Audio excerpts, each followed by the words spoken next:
You are listening to the Keep the Weight Off podcast with Dr. Angela, episode number 50. Woohoo!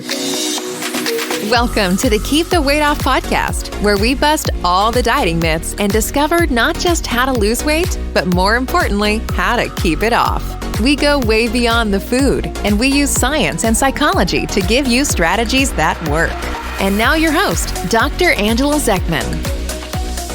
Hey everyone, welcome. Hey Marchelle, can you believe that we're actually recording our 50th episode of this podcast? I cannot believe it. Well, yeah, 50 has been coming up a lot for me. That's right. I'm 50 as well. That's right. Well, time is just flying by. I just can't even believe it. I mean, that's almost a year. Yeah, you know? I know. It doesn't seem like it. Ah, wow. Okay. I'm excited though. I'm glad that we're on number 50. It means that you have a lot of good information to tell everyone. Yeah.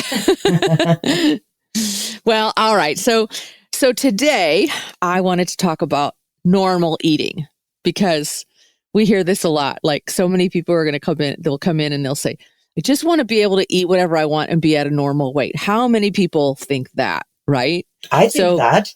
I do too. It's like, can I just eat whatever I want and be normal? Right. It's like, there is a period of time where you could get by with that, when you were younger, maybe, although not so much these days. I know. So, and sometimes people will say, I don't want to have to restrict myself. Right. So I just want to eat what I want. So I really wanted to talk. That's where those cheat days come in. When people do cheat days, it's because they hold these resentments for not being able to eat whatever they want. So they do, they're steadfast until Friday, and then they have their cheat day. So what's interesting? I did this Body for Life program when I was in my younger years, and they let you eat you had a free day on Sundays every week. It was like I don't know, it was a 90-day program or something. And every day on Sunday, you had a free day. And what he meant was free not to exercise, but he also allowed you to have a cheat meal. And so it was just like, there's all that diet mentality thinking going on. So definitely. It's like, well, I want to discuss this because one of the things, so everybody knows that I've been in coach certification. I'm now certified as a life coach.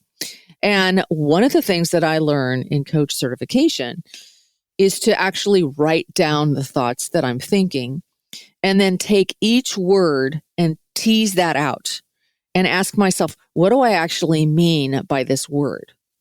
So in this case, I think it's valuable to tease out exactly what do we mean when we say that we want to eat normally? So like, what exactly is normal eating, right? What does that word mean to us? And so I looked it up in the dictionary. The definition for normal is conforming to a standard. It is usual, typical, or expected. So I think that's a pretty good definition. Would you agree? Like what's normal eating would be what's usual or typical or expected. Okay. Make sense? Does make sense. Yeah. So if you think about it, there are a lot of things that used to be normal that are no longer normal.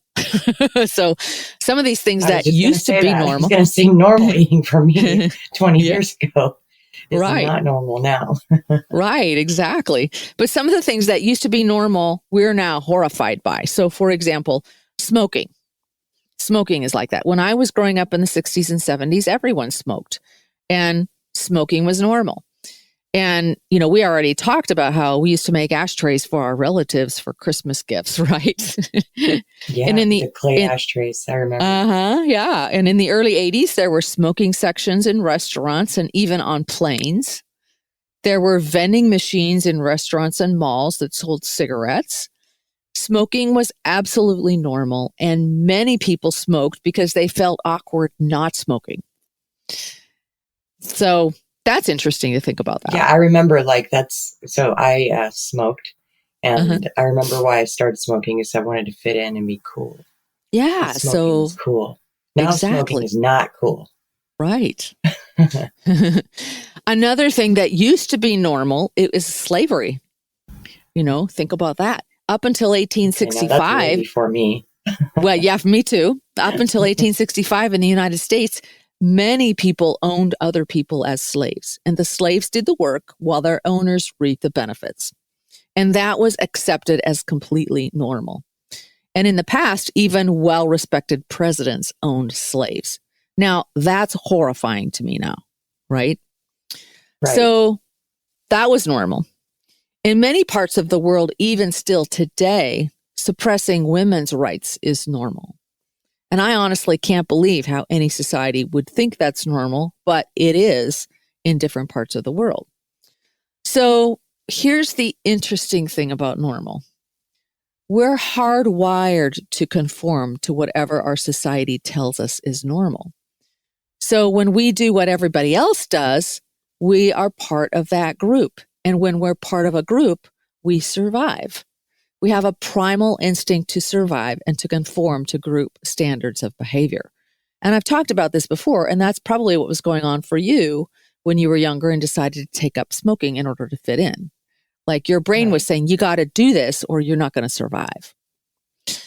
So what's really sad is I think that fast food eating is normal in our society. I mean, that's true. They're getting richer and richer and richer. So obviously people are going for it and eating it, and it's very normal. And we got to break that cycle. So when we decide to go against what's normal, we feel really stressed out because as far as our brain is concerned, we might die.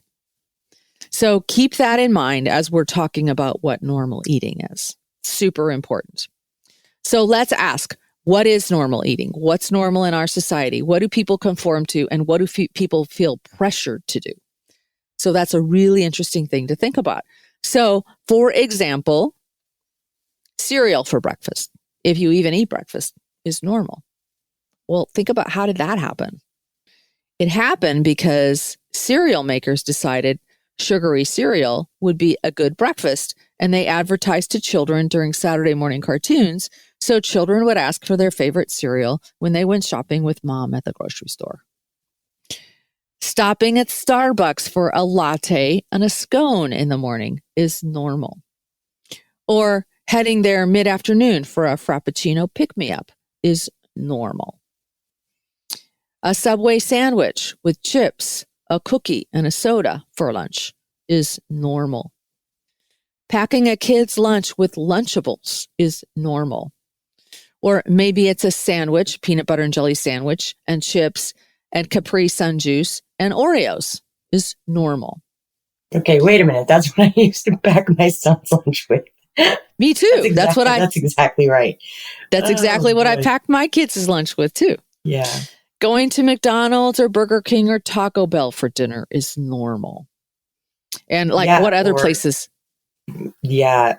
So Taco Time. Taco Time. Favorite. Yeah. Yeah. And God, that's just really sad. I mean, yeah, it is normal. And nowadays, doing the DoorDash thing or the Uber Eats thing is normal, especially since the pandemic. Gosh, especially since, that's my son, Jordan. Right now, he just eats pretty much every meal through DoorDash. Yeah. Yeah. So do my kids. So, eating out at Red Robin or Olive Garden for a family meal or a celebration is normal. Drinking alcohol, maybe having a cocktail before dinner and then wine with dinner and maybe some after dinner too. That's all normal. Eating chips and salsa or popcorn or ice cream in front of the TV to relax at night is normal. Eating things out of that.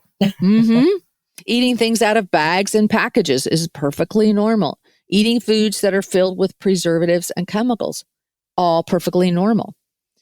Eating dessert is normal. Just imagine that you're at a party or a conference and there's a dessert table. I've been to these conferences. This is normal to have a dessert table. Too. It's expected that you'll go up to that dessert table and sample a few things. If you don't, it would be really normal for someone to say, hey, aren't you going to have some dessert? Or this is so good. You should try it. And if you were to say, oh, no, not today, that person might say, well, why not? Are you on some sort of low carb diet? Like, really, you only live once. This is worth it. It's really good. That's normal, right? Right. And I was just thinking of this one time I was at a buffet, and there was this little boy that was sitting at a table next to me, and they had like this soft serve ice cream. And he was throwing a fit because he did not want to eat dinner at all. He just wanted the soft serve ice cream. And his parents gave in because they were embarrassed and just let him have this dessert, because the dessert table there was impressive. It was colorful, and it had all these, plasticky looking, I don't know, plates of cakes and all this stuff. And then the soft serve ice cream that had like all the toppings. And this kid just zoned in on that, and he would not eat anything else. And I felt so bad for them because they didn't know what to do. And so they just gave in. And and I'm sure that happens. Yeah, more all the time. Just with this kid. Yeah. Yeah. That used to happen to me when my kids were little too. So, it's really common. Now, let's imagine that you were at like a buffet or something, and you sampled a whole bunch of different things. So like, let's say you had like this little mini cupcake and a little tart and a brownie and a piece of candy, and maybe you put some ice cream on the side. It's really not normal for someone to say, whoa, why are you eating all that sugar? Why are you eating so much? That would not be normal. In fact, that would be really rude, So think about why is it okay to ask why someone isn't eating sugar, and it's not okay to ask why someone is? Because it's normal to overeat sugar. And so we don't question the things that we conform to, even if they don't serve us. So we've been socialized to believe that it's normal to have dessert and it's fun to splurge. Birthday cakes are normal. Holiday treats for all different kinds of holidays are normal. It's very normal to eat sugar and flour in our society. Eating to soothe negative emotions is perfectly normal. Eating candy while we work on our computers is normal.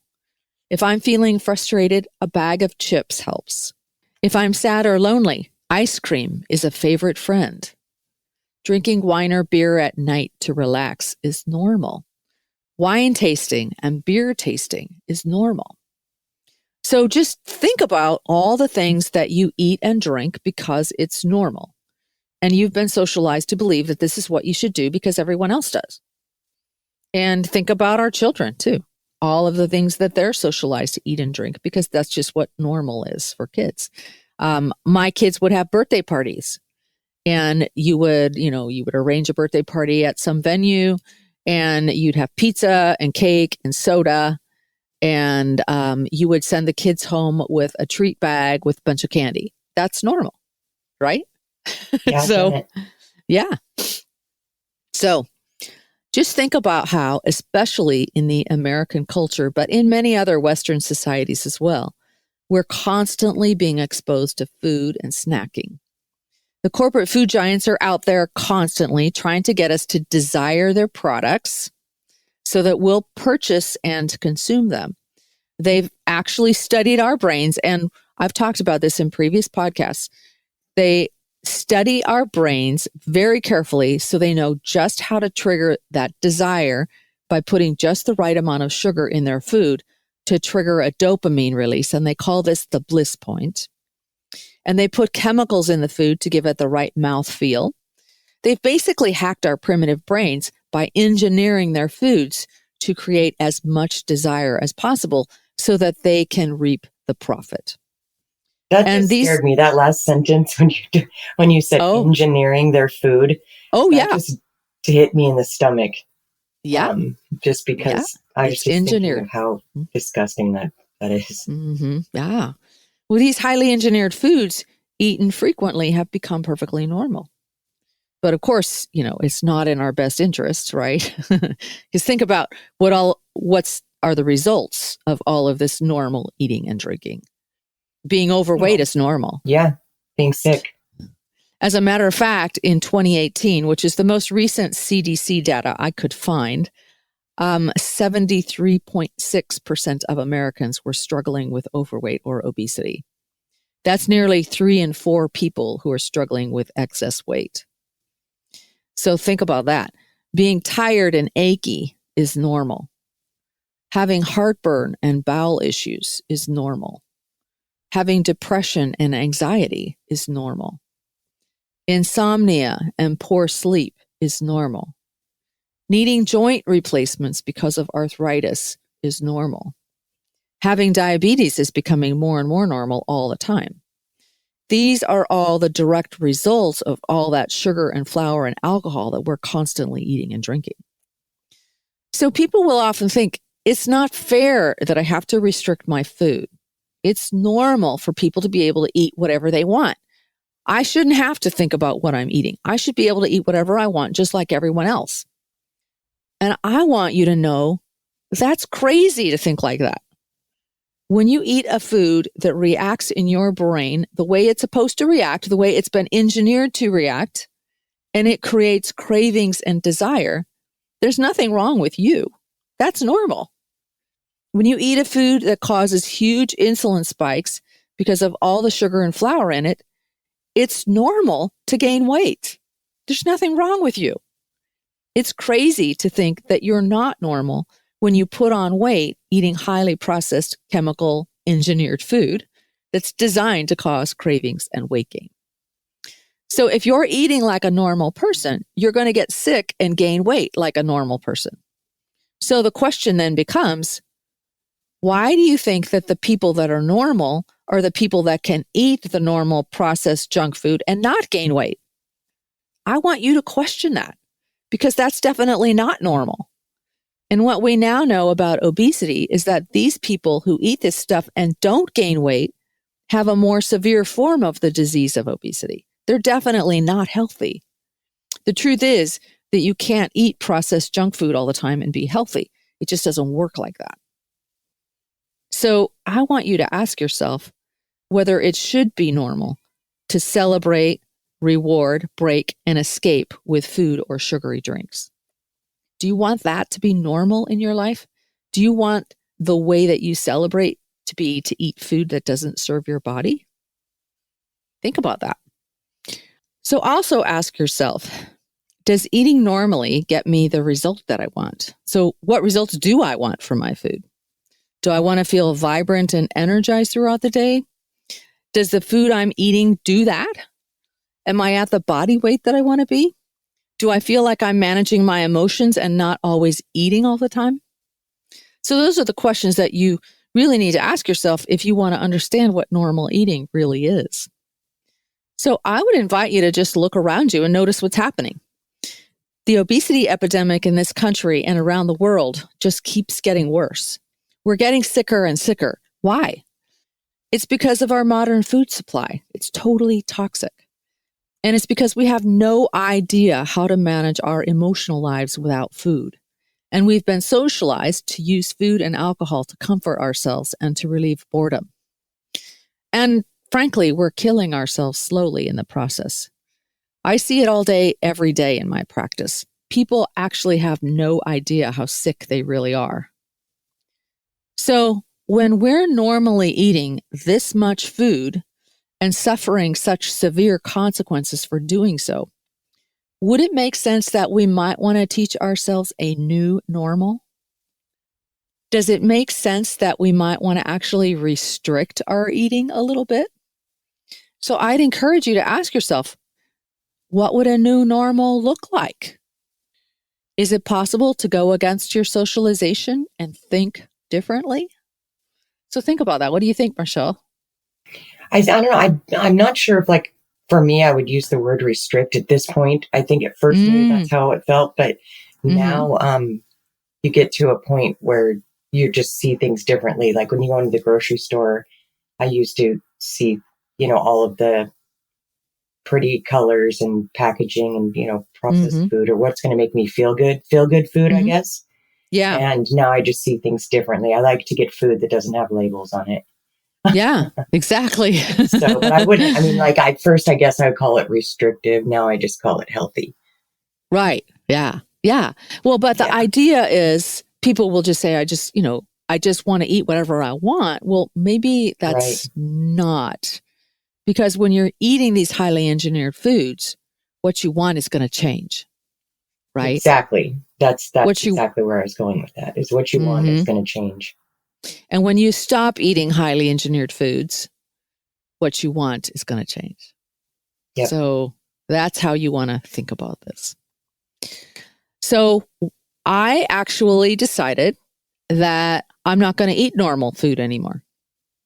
I'm not going to change what I think of as normal. So I decided that I would not feed my body constant doses of sugar and flour, and that I would eat mostly unprocessed whole food.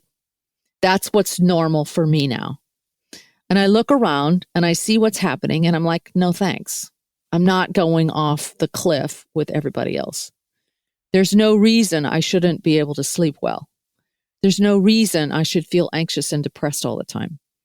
There's no reason I should feel tired and achy all the time.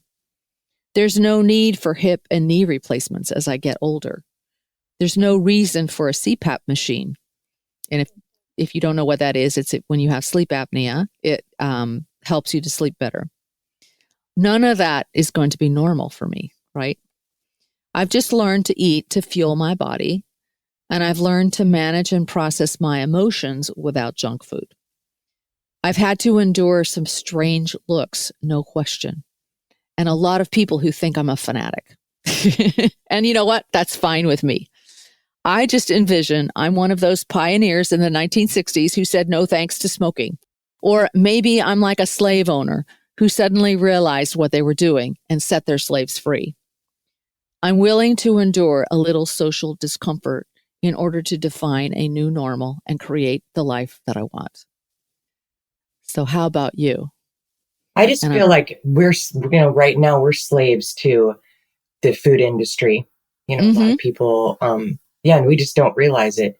And so, to free ourselves from that, we just have to look at things differently. I think that all this information is amazing. I love the way this podcast is written, because I